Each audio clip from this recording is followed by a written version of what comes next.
ફરવાના શોખીનો માટે statue of unity અદ્ભુત સ્વર્ગ બની રહ્યું છે.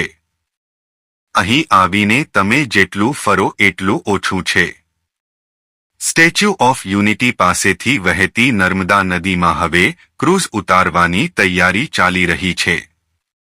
આ ક્રૂઝ છેક મધ્યપ્રદેશ સુધી જશે.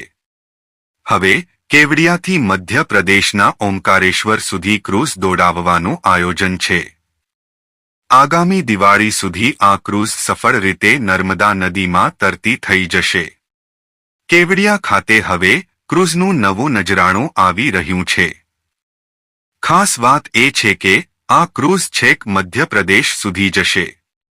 આ ક્રૂઝ કેવડિયાથી મધ્યપ્રદેશ સુધીનું 120 કિલોમીટર સુધીનું અંતર કાપશે. કેવડિયા સ્ટેચ્યુ ઓફ યુનિટીથી ચંદનખેડી કુક્ષી સુધીના કુલ 120 કિલોમીટરના રૂટ નક્કી કરવામાં આવ્યો છે. અને કુક્ષીથી પ્રવાસીઓને રોડ માર્ગે ઓમકારેશ્વરમાં આવેલ સ્ટેચ્યુ ઓફ વનનેસ સુધી લઈ જવામાં આવશે. રસ્તામાં માણવા મળશે અનોખો નજારો. રસ્તામાં પ્રવાસીઓને મહેશ્વર, મંડલેશ્વર અને માંડુની મુલાકાત પણ કરાવવામાં આવશે. આ માટે મધ્યપ્રદેશમાં 2 ચંદનખેડી કુક્ષી અને સાકરજાલીરાજપુર ખાતે અને ગુજરાતમાં હામફેશ્વર, છોટા ઉદેપુર અને સ્ટેચ્યુ ઓફ યુનિટી કેવડિયા ખાતે જેટી સ્થાપવામાં આવશે. એક જેટી મધ્યપ્રદેશમાં અને બીજી ગુજરાતમાં આ ક્રૂઝ માટે મધ્યપ્રદેશ ટુરિઝમ બોર્ડે, inland waterways authority of India અને ગુજરાત સરકાર વચ્ચે કરાર કરવામાં આવ્યા છે. આ અંતર્ગત કોલકાતાથી મધ્યપ્રદેશના કુક્ષી માટે 2 ફ્લોટિંગ જેટી પોન્ટૂન મોકલ્યા છે.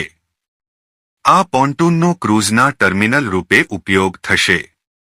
મધ્યપ્રદેશ અને ગુજરાતને 2 ફ્લોટિંગ જેટી અપાશે, જેમાંથી મધ્યપ્રદેશને આ જેટી પહોંચાડવામાં આવી છે. ક્રૂઝ ટુરિઝમ માટે જરૂરી તમામ ઇન્ફ્રાસ્ટ્રક્ચર વિકસાવવામાં આવશે. ક્રૂઝમાં 100 લોકો બેસી શકશે. જો કે હજી માત્ર જાહેરાત જ કરવામાં આવી છે.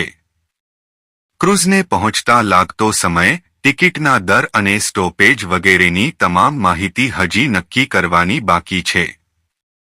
આ માટે ટેન્ડર પ્રક્રિયા બાદ નક્કી થશે.